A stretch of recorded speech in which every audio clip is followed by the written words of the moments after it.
with the top 12 Dynasty tight ends, courtesy of Major Caldwell, way too major FF on the Twitter. Tera Roberts, Tera. It's Tera time on the Twitter. And myself, it doesn't matter, but here I am anyway. We are going to break down our top 12 list, starting with Tera, then Major, then myself. And we are here to give you a little bit of an insight, talk about why we believe in these players, how these rankings shape out.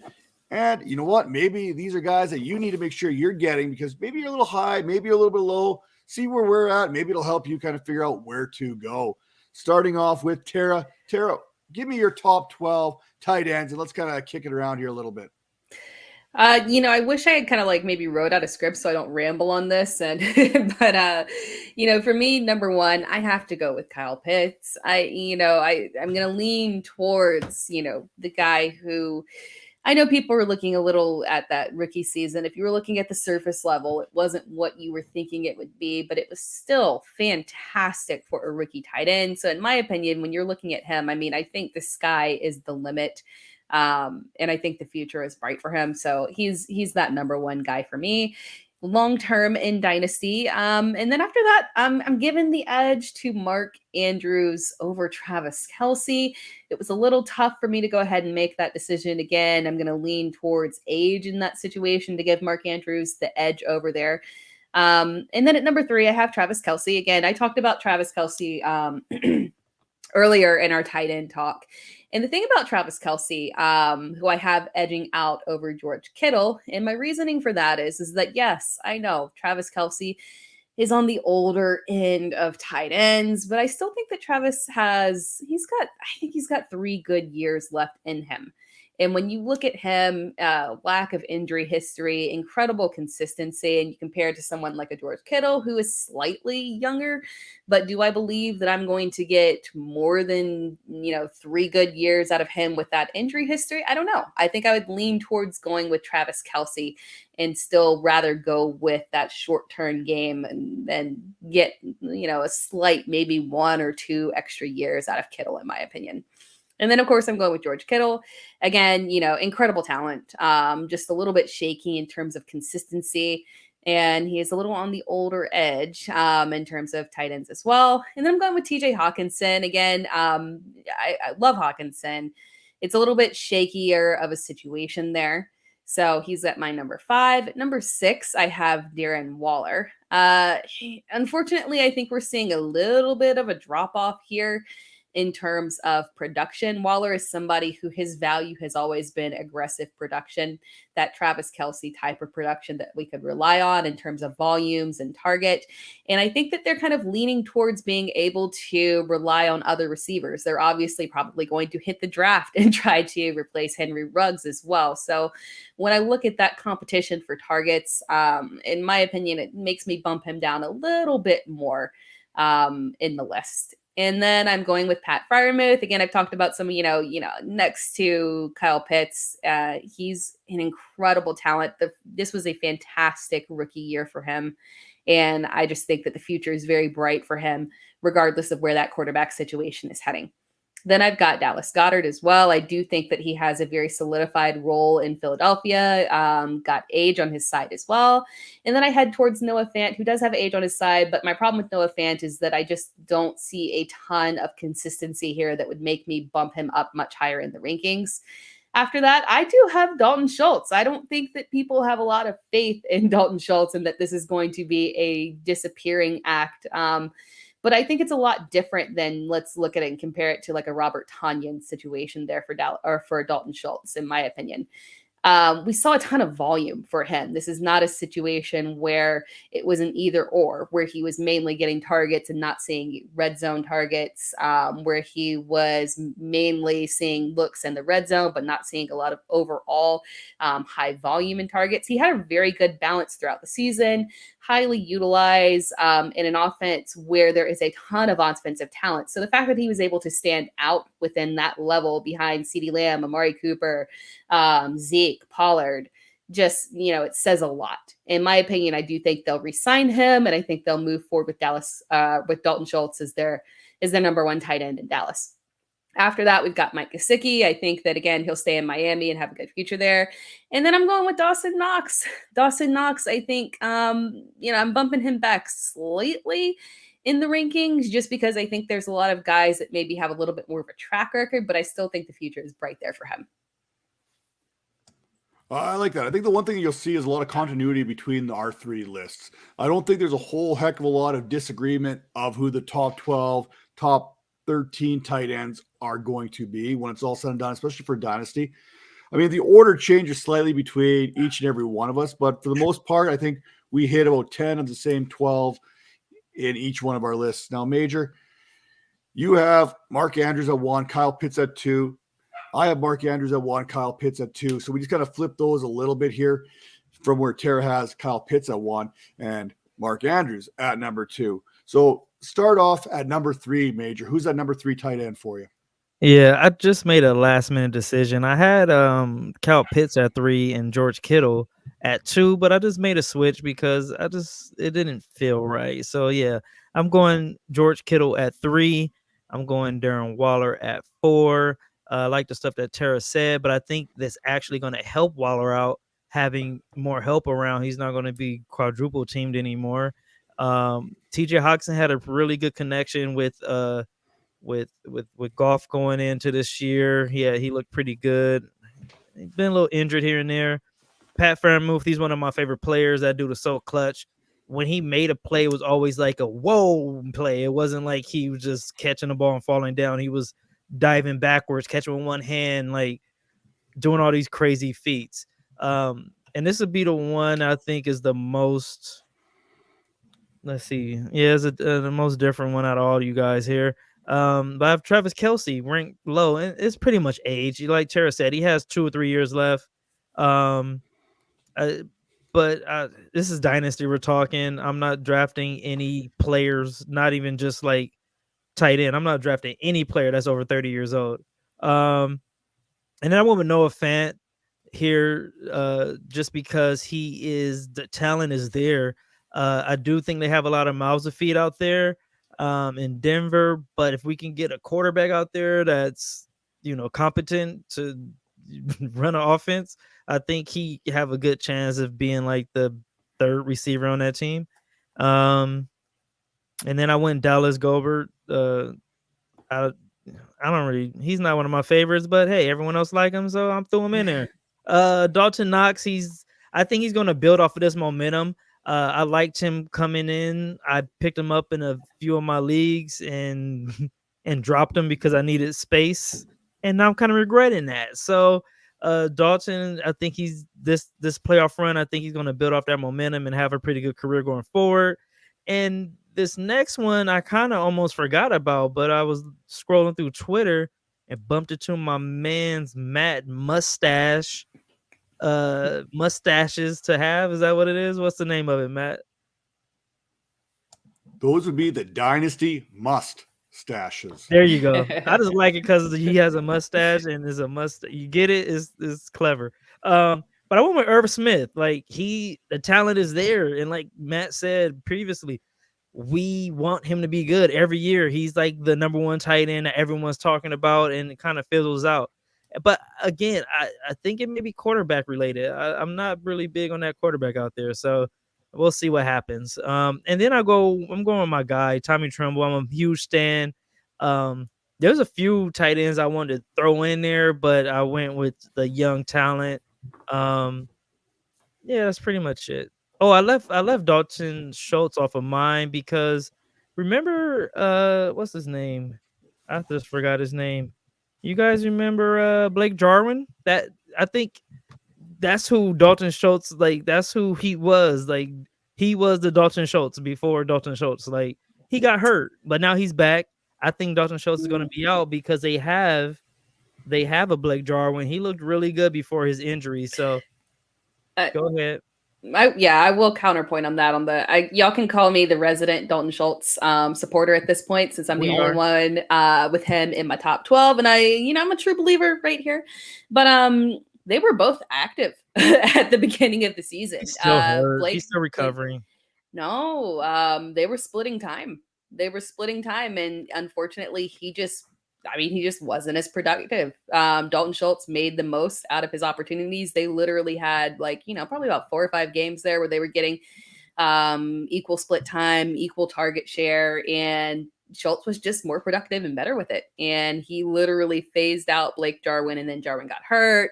He did come back towards the end of the season, but yeah, he claimed that all on his own. That was he claimed it over Blake Jarwin. But if Jarwin didn't get hurt at the beginning of the season, we would not even know who Dalton Schultz is or was or whatnot.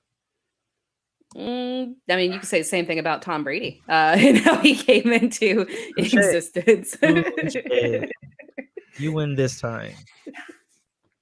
Speaking of winning, I'm going to give you the correct order of the top 12 Dynasty tight end assets out there right now. And it all kicks off with Mark Andrews, followed by Kyle Pitts.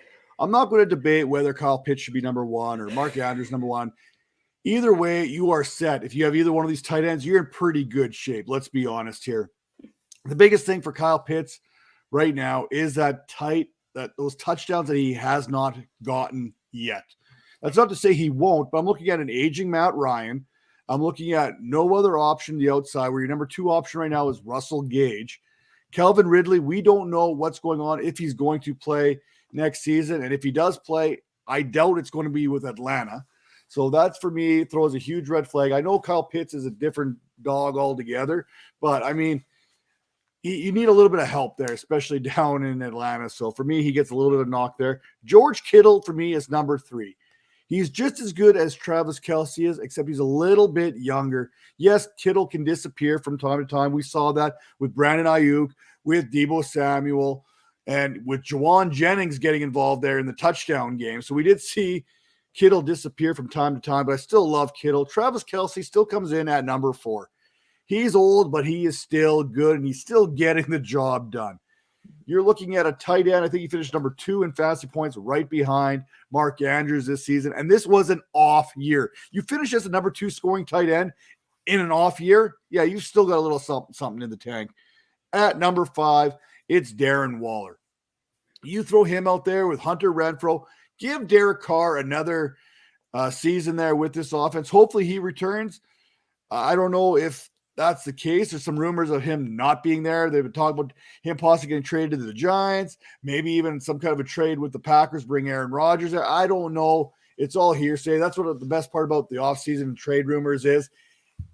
You can believe 90% of it, or you can believe 0.9% of it, and you're probably right either way. So let's be honest here as we move along. For me, at number 6, it is Dallas Goddard. I love him. I love him married to a young quarterback there in Jalen Hurts. I'm a big believer. I mentioned that earlier about Jalen Hurts and what his talent is. So give me Dallas Goddard there. And at number 8 here, I guess, Pat Firemouth. He also did what Kyle Pitts couldn't do, and that was find the end zone, even with Ben Roethlisberger. Now, he didn't have the same amount of catches as Kyle Pitts, or the fantasy points, but he did manage to score touchdowns, which kept him with Kyle Pitts for most of the season as the top rookie scoring tight end in fantasy. So Pat Firemouth, another season there, he's going to be good. Dawson Knox, he's my next tight end there. He comes in at number 9. Really like him. Again, young quarterback, Josh Allen, likes to get the ball out to him. We saw that connection work multiple times this season. I'm a big believer in it.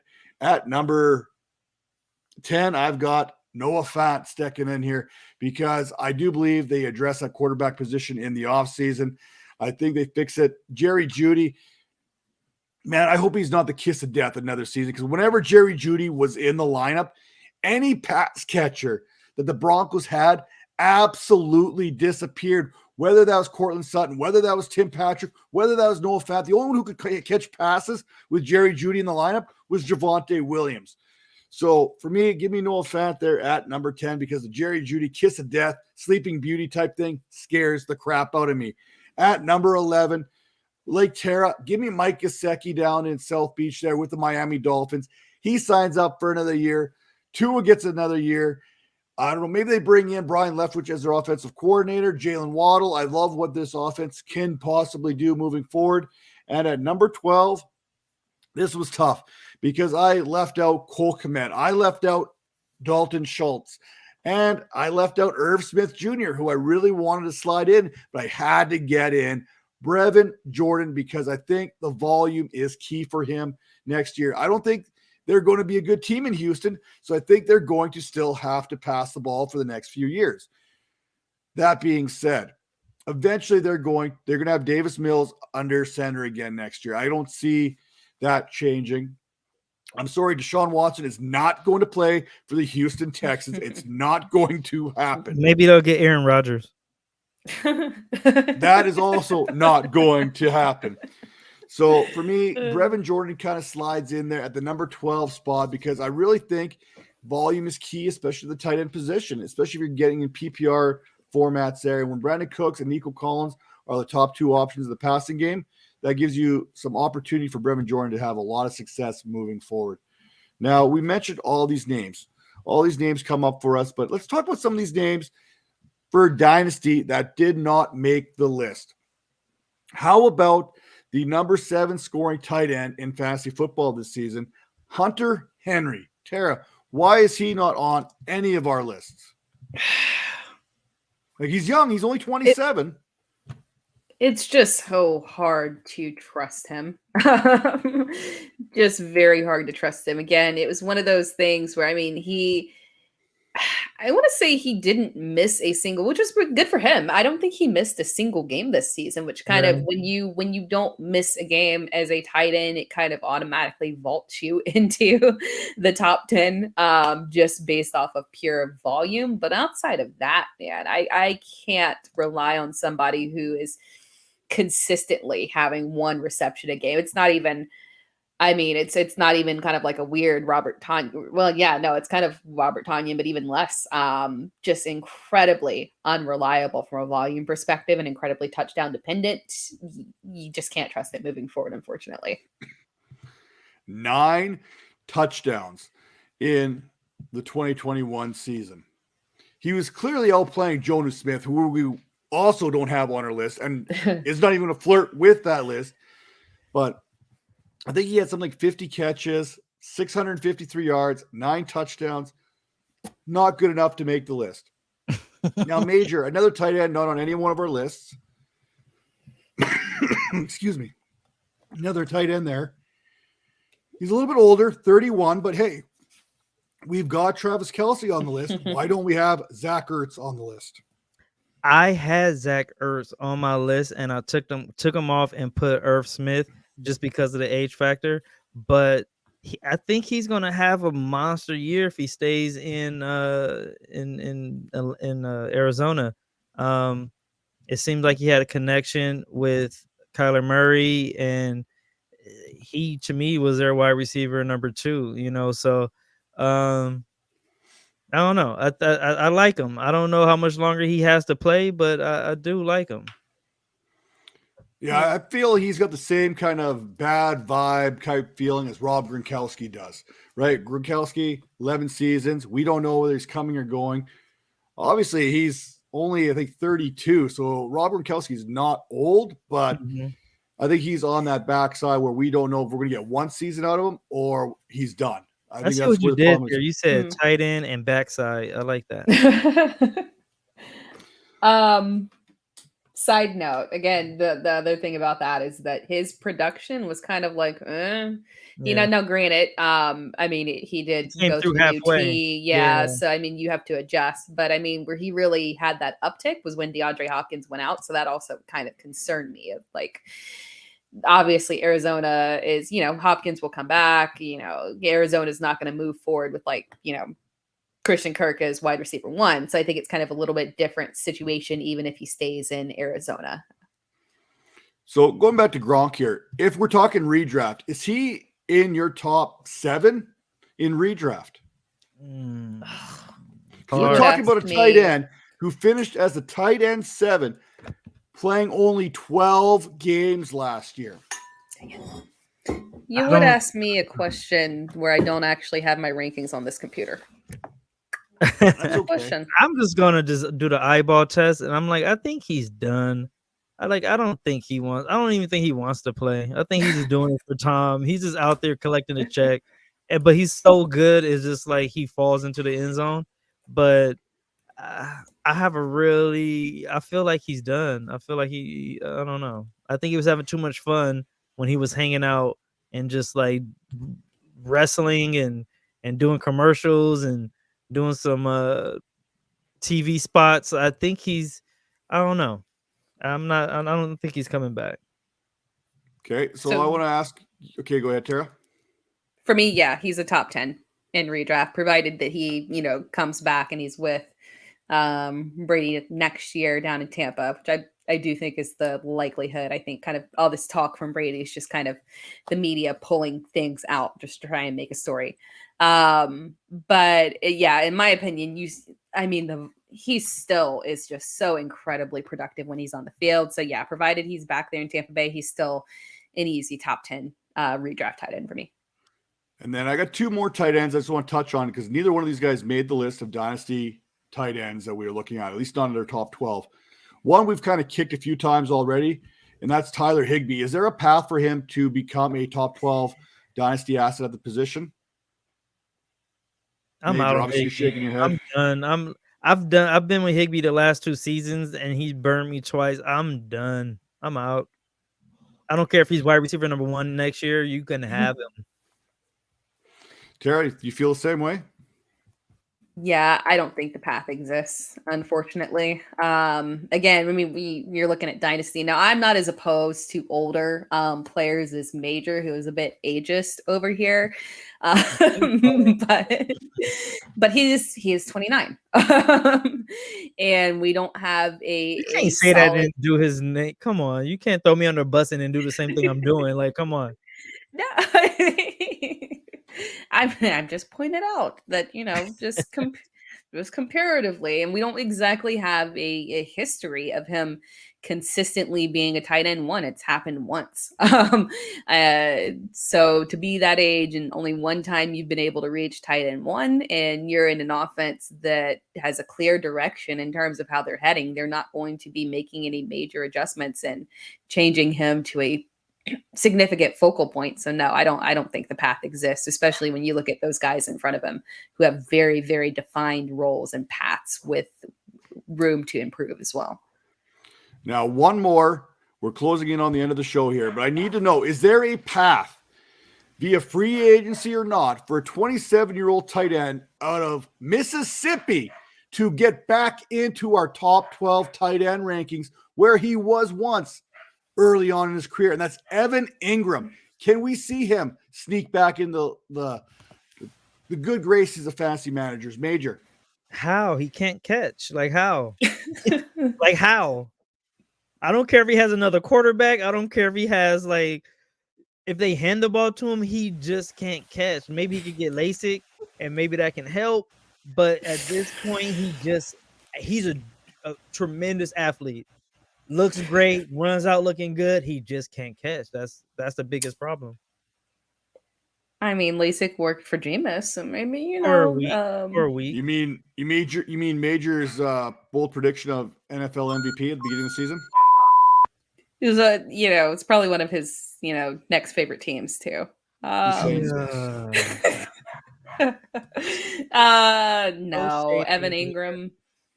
Man, it's kind of even a worse situation than Higby. At least Higby's, tight end 1 situation was, fairly recent. It's been a while for Evan Ingram, and it's been nothing but downhill since. So unfortunately, no, I don't see a change there. At least you got something, right? I mean, I really think that he could, if he landed with the Los Angeles Chargers. I think we could be talking about him a little bit different if that's where he ended up going. I don't think they would take a chance on that. But, hey, you know what? Stranger things have happened. Every year there's that one tight end that somehow gets it right. Logan Thomas, Dalton Schultz. We weren't talking about these guys. Maybe we've forgotten about Evan Ingram. Maybe he could kind of rise through the ashes. Probably not. But hey, I just thought I'd throw that out there for you as we conclude our Dynasty tight end rankings. Before you leave, let me show you my one of my taxi squads here. Can you see that? I see Tommy Treble, I think, in there, and I don't know, Jordan. Come on, Why am I guys. leaning into the screen? You got me leaning into the screen. But my I know. Well, I'm glad to see the Major takes our advice on the show every once in a while. So it looks like I it's had paying these off. guys already. Don't do that. I already had these guys. I'm just good at this. No, we're glad to contribute to your life. So, with that being said, this has been the Dynasty Vipers ViperCast. And be like Major. And listen to me and Tera when we give out fantasy advice each and every week. With that being said, follow Major, Way Too Major, FF. Catch him on Fantasy Points every Sunday doing their thing with Nick Script. And Tera, you catch her everywhere at It's Tera Time with Fantasy Alarm, Awesome, Fantasy Pros, Fantasy something else. Hit her bio up. It's all right there. You catch her everywhere. And it looks like she's going to be coming back with a little bit more fantasy here the next couple weeks compared to the previous couple. So stay tuned for that. Plenty of good stuff coming. You catch Matt everywhere. This dude is like grinding. He's throwing videos out there. What 100 and help me out, Matt. Was it 100 and I don't even like talking about yourself. How many videos have you done this year? I don't know. I can't remember what it was. It's like 176 or something since the beginning of the season. How many have you done this month? I think we're about 28 so far for the month of January. Matt is so yeah, we're doing that. Attention. Head over. Yeah, definitely check out the Vipers Network here on YouTube. All the videos are there. All the Viper bites, all the Dynasty mustaches, and each and every episode of the Dynasty ViperCast with the three of us each and every week. We're coming at you, and we're breaking these up a little bit for your viewing pleasure. So make sure to check those out. Get in those comments. Let us know what you think. Tell us who's right, who's wrong when it comes to our Dynasty rankings. And we will see you next week when we kick off the Behind the Grind series with a special guest. You're not going to want to miss that. We will see you later. Take care now.